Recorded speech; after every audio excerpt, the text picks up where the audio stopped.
Welcome to HR Voices, real talk with people leaders who are in it every day.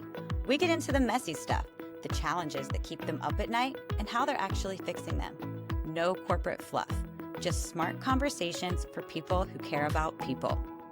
HR Voices is brought to you by All Voices, the platform that cuts hours of manual HR work with step-by-step workflows and AI to assist with investigations, performance improvement, accommodations, leave requests, and more, so you can get back to the human side of HR. Welcome to HR Voices. I'm Emily Finnick, and today I get to hang out with Sheeba Teves at Oakview Group. Welcome, Sheeba. Thank you. Yeah, we're audio only today. But thank you for being here.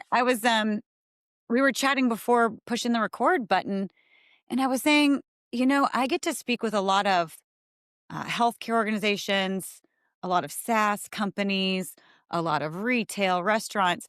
And when I was looking at Oakview Group, you kind of stand out in a category of your own. I know it's events, entertainment, arenas. Could you give us a little bit more context on what Oakview Group? If you think about a good night out, it's Oakview Group. It's basically everything you just said. So we have owned and operated venues across the world. Added services, so existing venues. So we provide all the service and event management services, whether it's staffing, whether it's coordinating with Live Nation, all of the things that are exciting. Obviously, just not Live Nation. We have partnerships with various other promoters across the globe. And then we have a hospitality sector. So we do food and beverage as well. We do partnerships with restaurants. Most recently in Hamilton, we've got the Iron Cow that just opened, along with our TD Coliseum. So there's a lot of exciting things that we do, from bookings to purchasing or building venues, to walking into existing venues owned by somebody else and managing their entire operation. Yeah, we kind of do it all. If it's anything to do with sports and entertainment, we're probably doing something with it. Well, I love that. We're building a new stadium here. I'm in Nashville, Tennessee. Yeah. Yeah, and many good nights out at the stadium, whether it's sports or big tours. It's just fascinating to think of all of the work that goes on behind the scenes when you just show up and get to have a Yeah. Absolutely. Everybody's sitting and enjoying, and they have no idea the amount of orchestration happening behind the scenes to make that night happen. And there's so many moving parts, and it's really impressive to see everybody work so in synchronicity with all the various areas, departments, functions of hosting an event at a venue, and the build up, the tear downs. It's all very, very impressive to watch.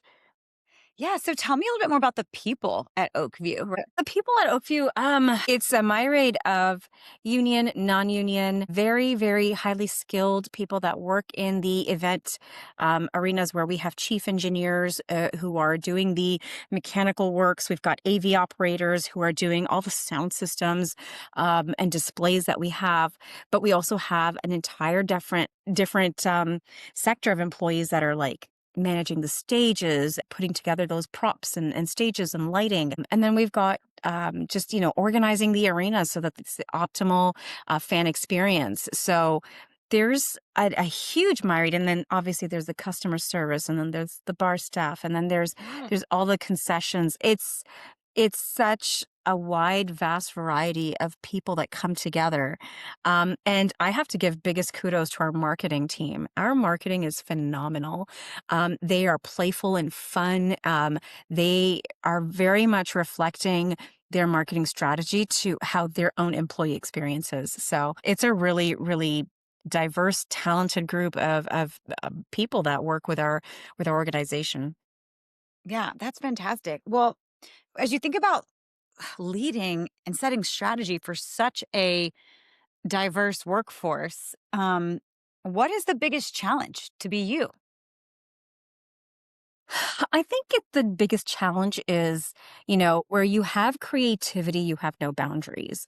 But then when you have people strategy, you have to put boundaries in place for process and efficiency.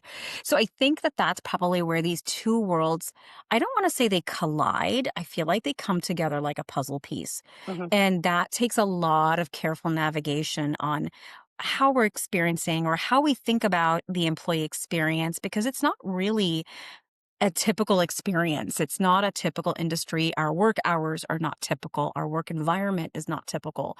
So we really have to be creative in how we are figuring out what strategy looks like and what those parameters look like in our world.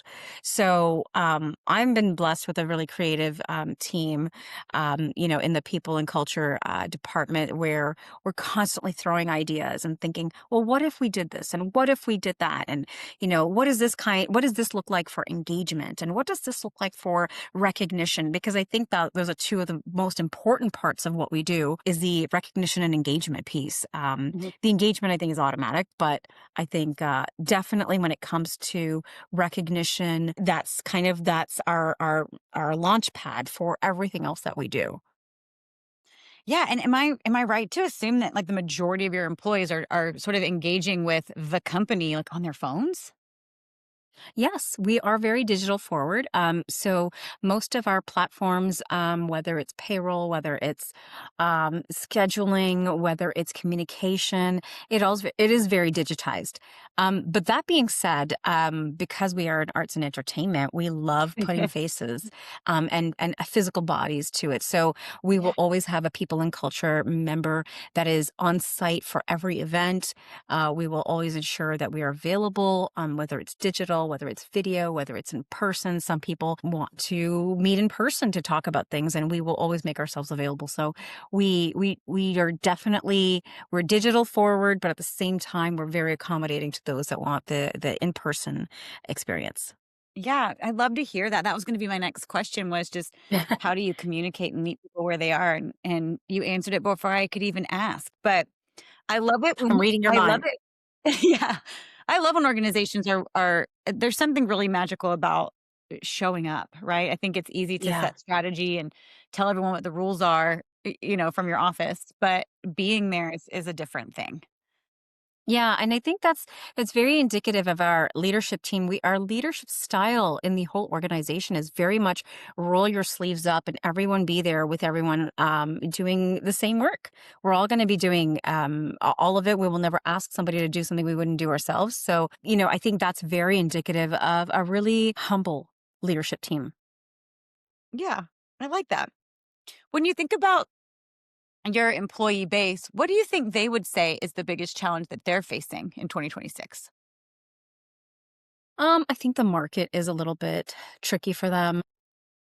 In general, we have a big part-time employee base. We try to give as much opportunity for people to, be at the venues, work the events. But again, depending on what events we have, I think, just we would love to give people more hours and give them, as much opportunity for prosperity as much as possible. And I think Mhm. that's just a challenge right now. But that being said, being a new venue, we've had a really great start. Um, we do anticipate some slower times. January, I believe, is a time where it's going to slow down a little bit. So I think that's probably the biggest challenge. But otherwise, we've had great feedback about our communication, our FaceTime with them. We try to, you know, we've hired about just under 700 employees just on the venue side. And we're constantly trying to reach out to employees and know them by name or at least recognize them by face. So I think that helps alleviate some things. So it builds a lot of trust. So even when there is a little bit of ambiguity about, well, what's next month going to look like, I think we've done a really good job of establishing trust that employees feel comfortable that, we're working on things in the background. So even if they don't know what the next month is going to look like or the 2 months down the road is going to look like, they're confident in our ability to make sure that we are doing our best to utilize our staff before we go to any external sources. Yeah. It's funny. I started the podcast by saying, I meet with a lot of people in healthcare and restaurants, and when I asked about, it's some of the same challenges, but just Yeah. an entirely different industry. I guess people are people, no matter where you go, Yeah. and anyone who's trying to lead a front line is going to have some of the same problems with like predictability. It seems like Yeah. what I'm hearing from people leaders with a front line is that AI and technologies are starting to make that a little bit easier in terms of Yeah. predicting what staff is going to be needed, what schedules are going to look like, and give people a little bit more clarity. Is that something you've been seeing? Absolutely, and I mean, I think it's a work in progress. Technology is definitely playing a big part in making things more efficient, giving predictability. They're able to go into smart schedulers and select their schedule in advance. But again, every like all technology, there will be kinks. There will be things that may not work 100% the way we want to. So we're constantly trying to stay on top of that with our technology providers and platform providers and make sure that we're staying above or ahead of any anticipated challenges or issues that might come up. So we're working with, again, very, very intelligent, AI focused vendors when it comes to technology.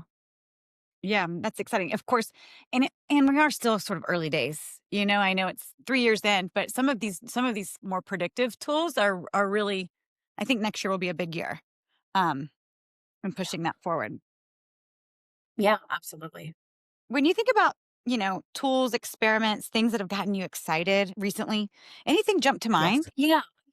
Slack used to be just a communication tool, but now I'm finding it is actually expanded its offering into areas of engagement, engaging how you wake up and I'm going to use a Monday morning as a scenario, even though we don't have necessarily a Monday morning situation, but because we are 7 days a week, but that feeling, that gauge of like, A, how are you starting your day? How do you feel? And then on top of that, like, how engaged are you?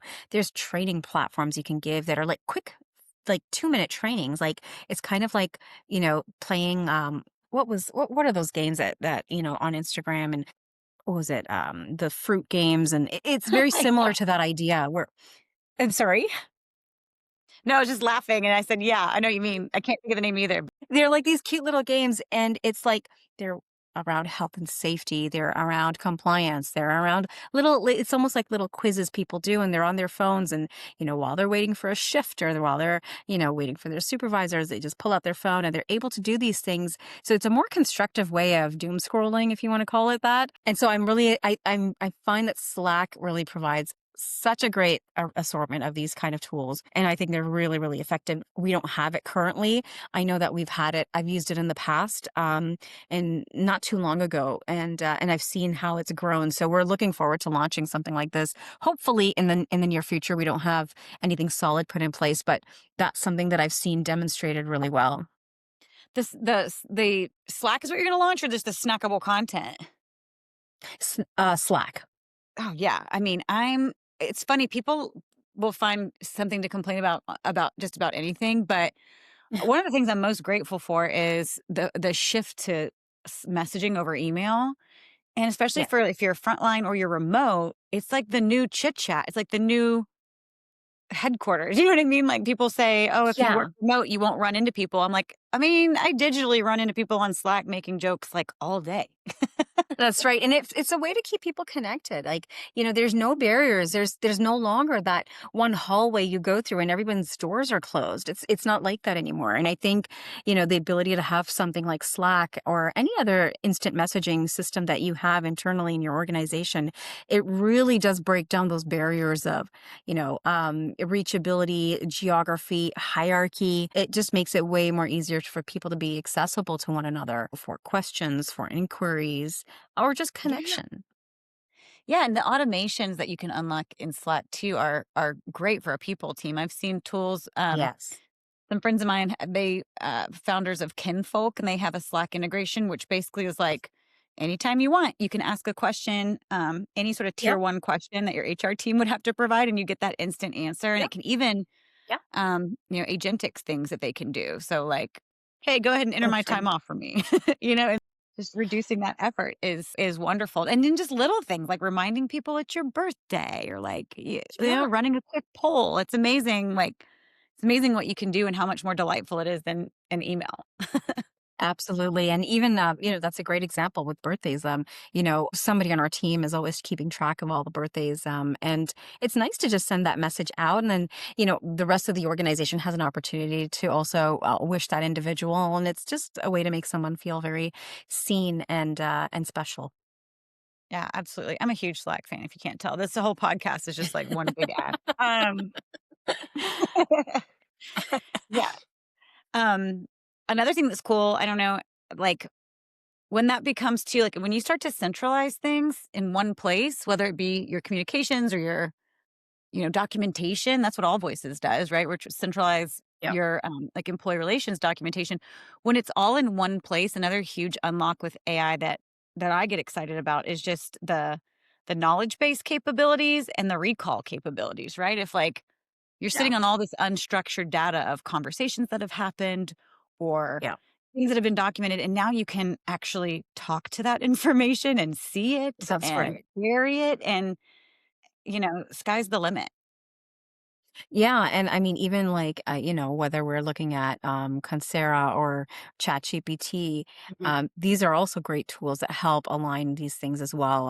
I was actually just talking about building policies and how time consuming it used to be, because we didn't have all the accurate information. And it's so convenient to have a tool that we can put this information into and they will give us a framework. Now, I'm not saying it's going to be 100% flawless because it may not have things that are certainly legislative as far as case law or anything like that, but the actual legislation will be in there. So I actually really like using tools like that for not just the whether we're centralized or decentralized. I think it's just to, from a regional perspective, I think we're able to speak to a global market or speak to our global teams in a way that we are coming from a place of, knowing the framework. We may not know the nitty gritty of everything, but when it comes to things like compliance and legislation, it does bring us together in that manner.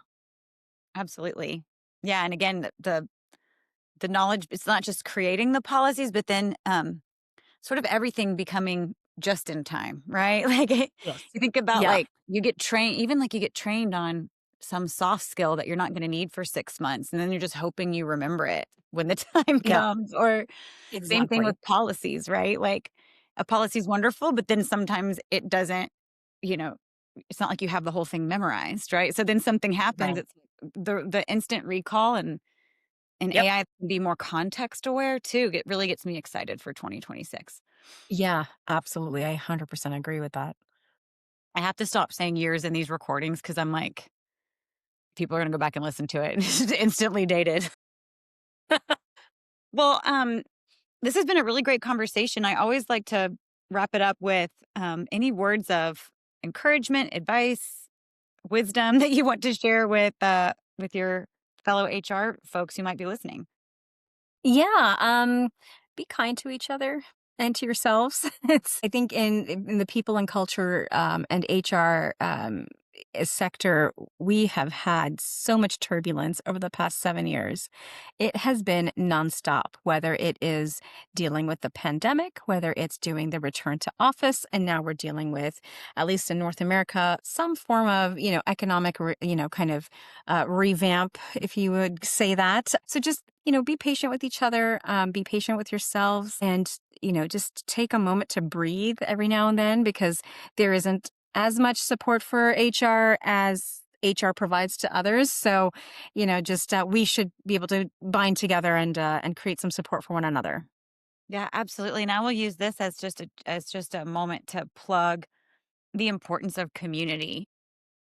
Mhm. Like I hear a lot about folks like Troop HR and others out there they're like HR for HR or at least support for That's right. HR. So if you do feel that way, jump Yeah. on LinkedIn, look up Troop HR and others like it, do research. But there's communities out there where you can find that connection and people who know what it's like to hear you.